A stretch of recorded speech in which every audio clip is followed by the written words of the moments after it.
भैया चालू निशान जिंदाबाद जिंदाबाद, भैया चालू निशान जिंदाबाद जिंदाबाद, भैया जिंदाबाद जिंदाबाद जिंदाबाद। मेरा नाम पुष्कर आदित्य सिंह है। मेरा घर अकदमा में पड़ता है। मैं रुधौली विधानसभा का रहने वाला हूँ। मेरे पिताजी का नाम आदित्य विक्रम सिंह, मेरे बाबा का नाम स्वर्गीय दिवाकर। सर, आम आदमी पार्टी ने आपको प्रत्याशी के रूप में यहाँ उतारा है, पार्टी की नीति कितना खरा उतरेंगे आप? देखिए, आम आदमी पार्टी ने जिस तरीके से पिछले 10 सालों में दिल्ली में एक स्वच्छ, ईमानदार और साफ सरकार चलाई, जिसने जो मूलभूत सुविधाएं हैं वो जनता तक पहुंचाने का काम किया, इसीलिए 10 साल से जनता ने वहाँ उनको अपना विश्वास दिया। मुझे पूरा उम्मीद है कि जिस तरीके से लोगों का आशीर्वाद मिल रहा है, लोगों का विश्वास मिल रहा है और स्नेह मिल रहा है, उन्हीं नीतियों के तहत इस रुधौली विधानसभा को दिल्ली की तरह एक स्वच्छ, एक ईमानदार और भ्रष्टाचार मुक्त विधानसभा बनाना है। यदि आप सत्ता में आते हैं तो आपकी प्राथमिकता क्या होंगी? देखिए, प्राथमिकता ये है कि कहीं ना कहीं जब लोगों से मिलते हैं तो जो जन सुलभता की समस्या है, यहाँ पे जिस तरीके से थाने पे और तहसील पे भ्रष्टाचार का एक व्यापक व्यवसाय बना दिया गया, एक व्यापार बनाया गया, उसके खिलाफ लड़ाई लड़ेंगे। और साथ ही साथ जो बेसिक मुद्दे हैं, जो मूलभूत चीज़ें होती हैं, सड़क, स्वास्थ्य, शिक्षा।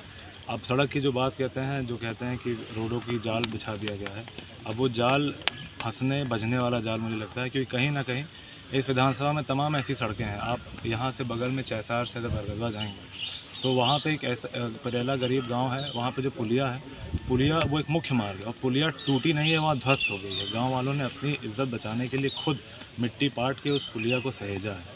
और अगर आप आज भानपुर डुमरियागंज रोड से अगर आपको पश्चिम जाना होगा, शंकरपुर चंदोखा साइड, तो भी आपको सोचना पड़ता है कि मैं किस रास्ते पे जाऊँ। तो सड़कों का एक बहुत बड़ा समस्या है, उसका निस्तारण करेंगे। जिस सड़क को बन के कम से कम 2-3 साल चलना चाहिए, ऐसी तमाम सड़कें हैं जहाँ एक तरफ से बनना चालू होती हैं तो दूसरी तरफ जब तक पहुँचती नहीं, तब तक जहाँ से बनना चालू होती है वहाँ से उखड़ना चालू होता है। यानी सर, आपके कहने का मतलब है इस गवर्नमेंट में जो है विकास कम, हवा ज़्यादा उड़ी है। हाँ, प्रचार ज़्यादा हुआ है और जो नीतियाँ थी जिस तरीके से लागू होनी चाहिए थी, लागू नहीं हुई हैं। बीच में जो एक तरीके से ब्रोकर टाइप लोग होते हैं, जो मध्यस्थता करते हैं, उन लोगों ने तमाम ऐसे मुद्दे हैं जो उठे हैं जहां आवाज़ पहुंचते ही आदमी के पास जाकर लोग कहते हैं कि इतना मुझे ये मेरा हिस्सा दीजिए वरना आपका आवाज़ में सुनाम कर। सर, आपकी लड़ाई किससे है? मेरी लड़ाई हर उस राजनीतिक दल से है जिसने पिछले 10 साल में रुधौली विधानसभा में कभी मज़हब के नाम पे, कभी जात के नाम पे, महज अगर क्षेत्र का आकलन किया तो एक वोट बैंक के साथ किया। हर उस राजनीतिक दल से है जो वहीं लखनऊ बैठ के ये तय कर लेते हैं कि किस वर्ग का, किस जात का, किस धर्म का आदमी किस जगह जाएगा, बिना ये गांव में आए और समझे कि जो मूलभूत दिक्कतें हैं, कौन किसके साथ लड़ाई लड़ रहा है, कौन किसके साथ खड़ा है। आप एक राजनीतिक घराने से हैं, इसका लाभ कितना मिलेगा आपको? देखिए, मुझे गर्व है अपने परिवार के इतिहास पे, पर उस जिम्मेदारी का मैं निर्वहन करने उतरा हूँ। लोगों का विश्वास जिस तरीके से बना रहा, जो प्रेम और स्नेह मिल रहा है, मैं प्रयास करूँगा जिस तरीके से यहाँ पे हमेशा लोगों का सहयोग करने का प्रयत्न रहा है, उसी जिम्मेदारी को उठाते हुए जो लोगों की समस्याएं हैं, आगे अनंत काल तक उनकी सहायता के लिए एक मजबूत स्तंभ की तरह उनके साथ खड़ा रहूँगा। आप एक युवा हैं, युवाओं में क्या जनाधार हो रहा है आपके आने से?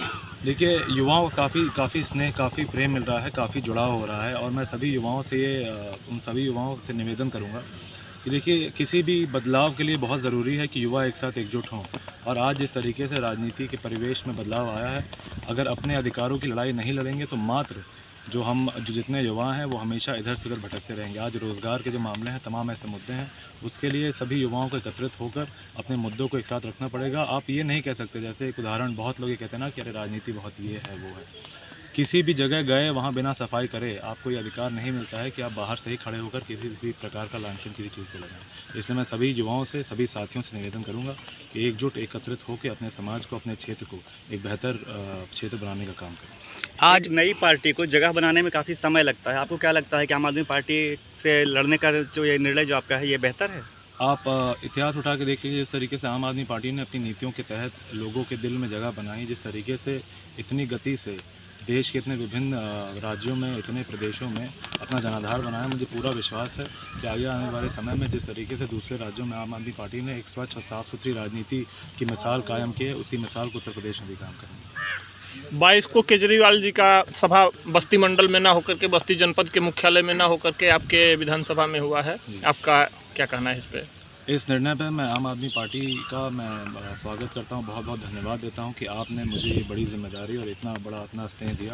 और मुझे पूरा विश्वास है कि जिम्मेदारी का निर्वहन करते हुए जिस तरीके से पिछले 10 साल में झाड़ू लग के एक साफ़ और सुथरा दिल्ली बनाया गया, उसी तरीके से इस रुधौली विधानसभा को हम लोग आगे आने वाली 3 तारीख को और 10 तारीख को जब मतगणना होगी तो एक साफ़ सुथरी रुधौली विधानसभा बना के एक नई शुरुआत। जनता से अपील क्या करना चाहेंगे आप? जनता से ये अपील है कि जो 22 तारीख को अरविंद केजरीवाल जी का कार्यक्रम है, उस कार्यक्रम में आप सब आएँ, उनको सुने, उनके विचारों को सुने और हम सब मिलकर एक परिवार बन के गिरधौली विधानसभा को एक अच्छी शुरुआत, एक अच्छी दिशा की तरफ ले चलें। आपके